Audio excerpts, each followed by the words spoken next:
called 911 in a panic, but everything in her story didn't add up. The truth would shock everyone who believed her. The call came in just after midnight. A woman's voice, trembling, barely controlled panic. Someone broke in. They shot my husband. I don't know what to do." Dispatchers treated it like any emergency, but the way she spoke, pauses, hesitations, hinted at something no one could see yet. Something didn't add up. Minutes later, officers arrived. Outside, the street was quiet. Houses dark, cars parked in driveways.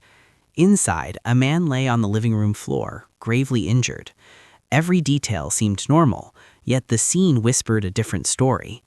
The initial narrative was simple: a masked intruder, a random home invasion. But physical evidence immediately raised questions.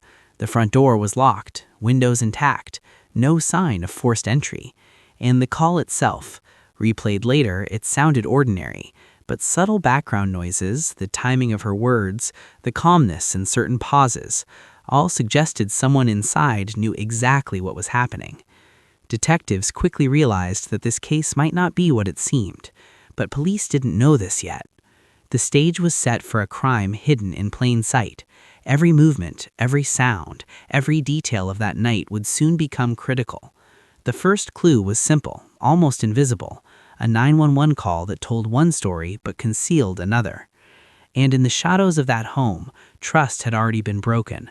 One small lie, repeated and layered, would soon grow into a carefully orchestrated deception that no officer could have anticipated. By the time investigators began to piece the puzzle together, the truth lurking behind the call would shock everyone involved. But even then, the full extent of the betrayal remained hidden, waiting to be uncovered. The house seemed ordinary.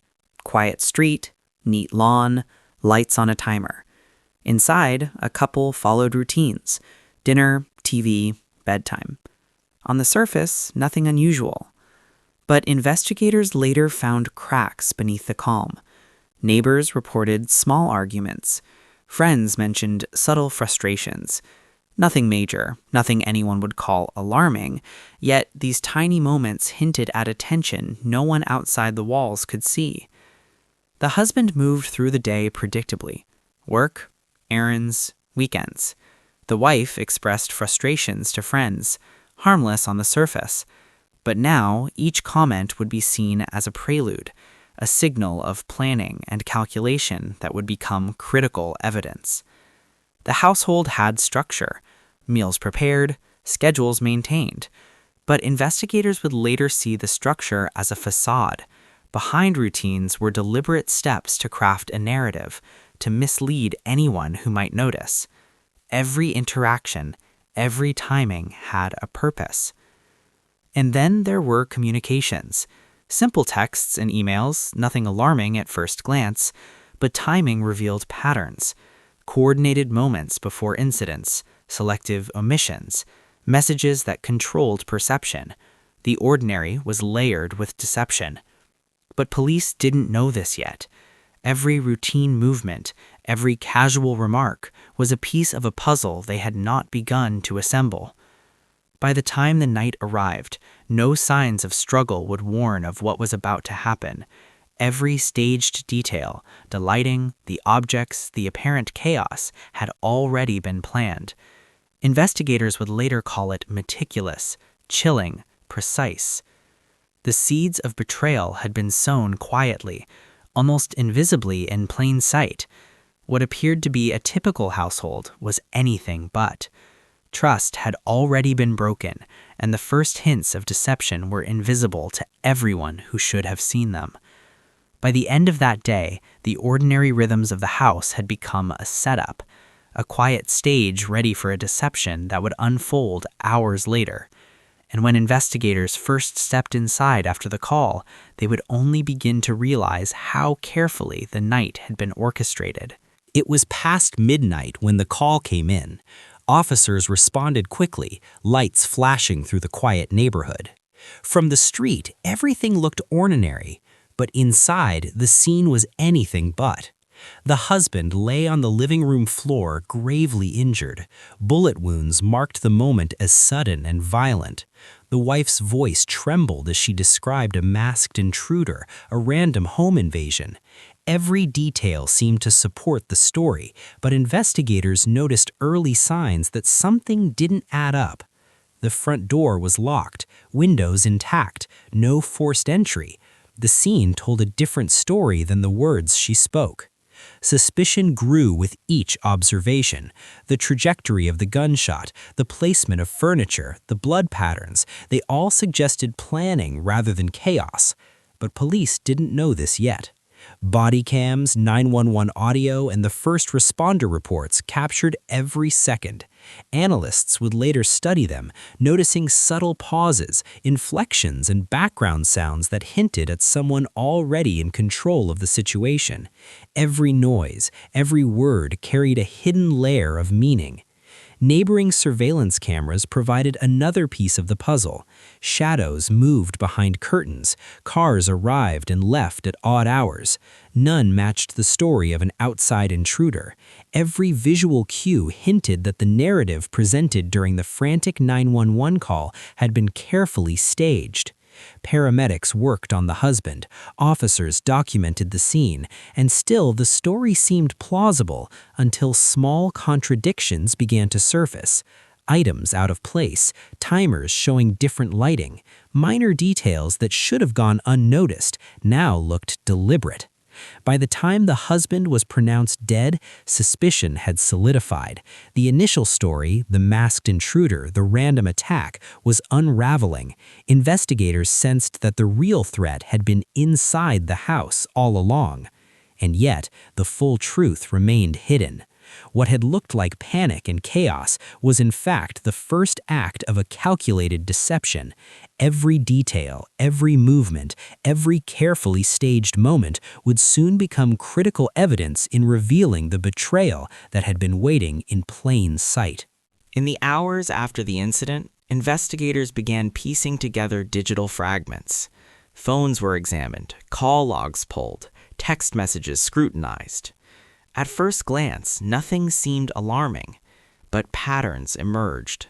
Timing, repetition, coordination that suggested planning rather than coincidence. Messages between the wife and a close acquaintance revealed subtle cues. Phrases that appeared casual were precisely timed. They aligned with the moments leading up to the shooting. Small, almost invisible, but impossible to ignore. The 911 audio offered more clues. Analysts listened repeatedly. Pauses, inflections, and background sounds hinted at someone already in control of the situation. What seemed chaotic on the surface now looked carefully orchestrated. Neighboring surveillance cameras added pieces to the puzzle. Vehicles moved at unusual times. Shadows flickered behind curtains. No one entered or exited the house, matching the story of a masked intruder. Each visual clue, once isolated, seemed minor. Together, they revealed a pattern of deception. But police didn't know this yet. Financial records and email communications added another layer. Withdrawals, messages, and timing all aligned suspiciously. A premeditated sequence invisible to anyone not looking closely. Investigators realized the narrative had been intentionally curated. The chaos of a home invasion was an illusion. Every detail, from the placement of furniture to the timing of lights, reinforced the idea of orchestration. The ordinary house, routine movements, and apparent panic were carefully choreographed. Each revelation became another hook in the investigation. Texts, calls, and surveillance weren't just proof, they were breadcrumbs leading to a calculated betrayal. Every moment of ordinary life had been used to mask extraordinary deception. By the end of the first full day of analysis, it was clear. The crime scene, the 911 call, and the initial story were all part of a carefully constructed performance. The truth was hidden, but investigators now had the threads to unravel it.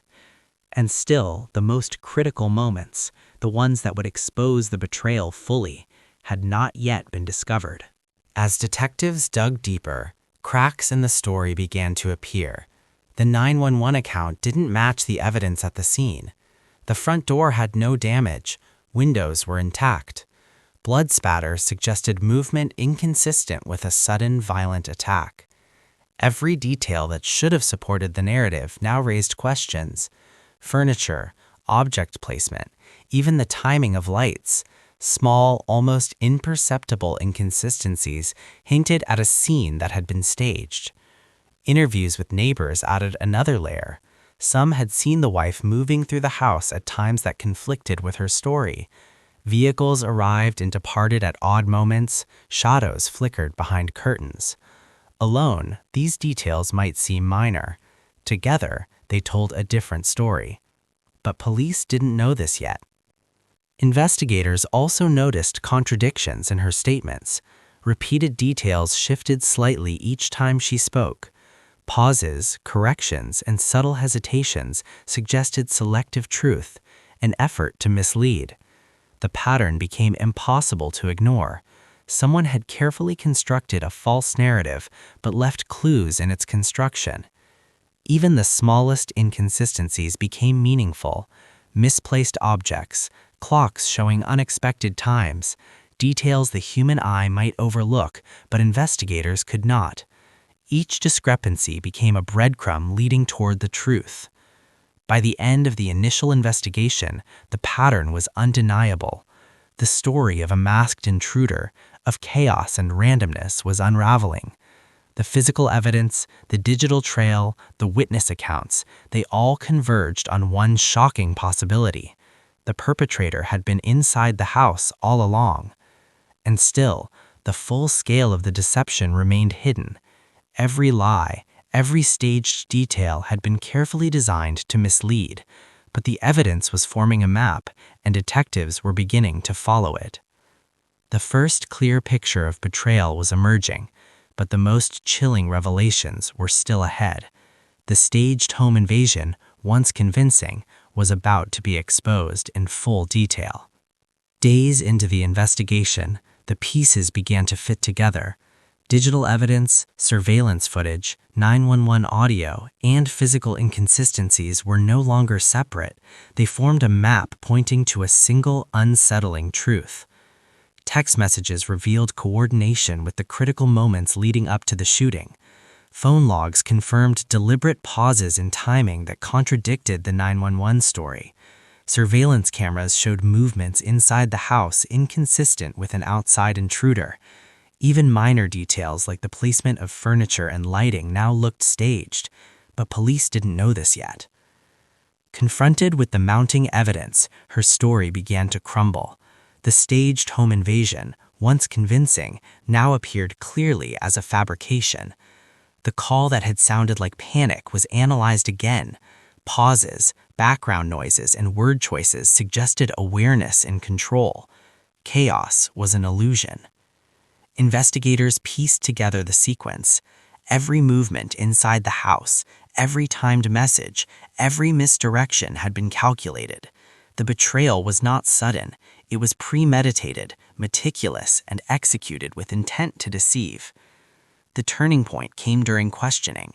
Confronted with contradictions, forensic proof, and digital evidence, she began to admit the truth. Every staged element, door locks, windows, blood spatter, and 911 narrative, was revealed to be deliberate. The intruder had never existed. By the end of the revelations, the investigators had reconstructed the night in its entirety.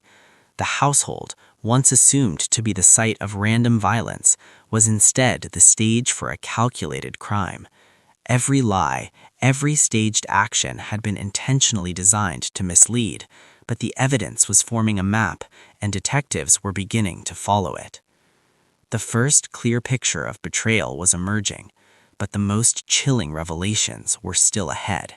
The staged home invasion, once convincing, was about to be exposed in full detail. The trial began months later. Courtrooms, usually procedural, became the stage for a story of betrayal and deception. Prosecutors presented evidence methodically: 911 recordings, surveillance footage, text messages, and forensic inconsistencies. Every piece traced back to the calculated orchestration of that night. Witnesses testified to contradictions they had observed. Neighbors described unusual movements. Experts explained the timing of texts and calls that disproved the staged home invasion. Each revelation tightened the web of proof. Her own statements, intended to support her false narrative, were now used against her. Every carefully crafted detail became evidence of premeditation. The jury, following the timeline of deception, saw a clear picture. The crime had been orchestrated from within. But police didn't know this yet. The verdict was decisive: guilty of second-degree murder. Decades in prison. Justice had been served, grounded not in emotion but in meticulous investigation. Evidence she had manipulated, the 911 call, digital traces, forensic analysis, became the very proof that convicted her. Public reaction was one of shock. How could someone so close commit such a calculated crime? Neighbors, friends, and the wider community struggled to reconcile the facade of normalcy with the brutal betrayal. The case became a reference point for investigators studying deception and the unraveling of staged crimes. Even after the sentence, the psychological echoes remained.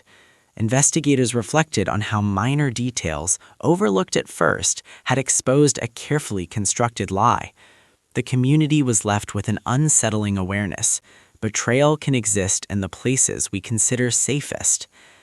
And the story didn't end in the courtroom. For viewers, for anyone who has followed this case, it raises a larger question. How often are the people we trust the ones capable of deception? Other cases, other stories, sometimes hide in plain sight, waiting for someone to notice the clues. The stage was now set for the final reflection. The truth had been revealed, the legal consequences delivered, but the unsettling implications of the crime would linger, challenging assumptions and curiosity alike.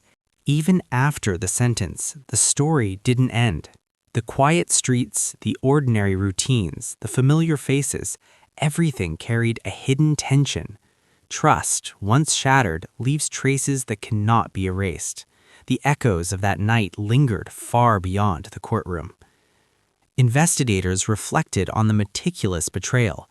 Every call, every text, every staged movement had been deliberate. And yet it was this very precision, the timing, the coordination, the control that left evidence. Deception, no matter how carefully executed, inevitably leaves footprints. For the community, the emotional impact was profound. A space once considered safe had been used to conceal violence. A 911 call, once a plea for help, had been orchestrated to mislead. And the people closest to the victim had shaped a narrative designed to hide reality. But police didn't know this yet. Even now, questions linger. How well do we truly know the people closest to us? How often do ordinary routines conceal extraordinary deception? In this case, every text, every timed movement, every word spoken in panic was part of a carefully constructed story, a story meant to mislead everyone. And for viewers, the implications extend beyond this case. Other crimes, other betrayals often hide in plain sight. The most dangerous acts are not committed by strangers, but by those we trust most. The signs are subtle, the clues scattered, but they are there. As the lights fade and the cameras stop rolling, the story lingers, not in the headlines, not in the courtroom, but in the unsettling realization that appearances can be carefully constructed. Trust, once broken, may never be fully restored. For those following true crime, one question remains. How many hidden betrayals are still waiting to be uncovered? Cases like this are reminders that behind ordinary doors, extraordinary deception can occur. And sometimes it takes a meticulous investigation to reveal the truth. The night that began with a single 911 call became a story of betrayal, deception, and exposure. And while justice was served, the psychological imprint of the crime will linger far longer. For viewers, it is a final, haunting reminder. Nothing is as simple as it seems. If you thought this betrayal was shocking, the next story we're uncovering involves a trust broken in plain sight. This one starts with a call for help that turns out to be far from what it seems. A spouse calls 911 claiming a stranger attacked their partner, but the timeline tells a very different story. Just like the first, this next case shows how easily appearances can deceive and how betrayal from the people we trust most can hide in plain sight.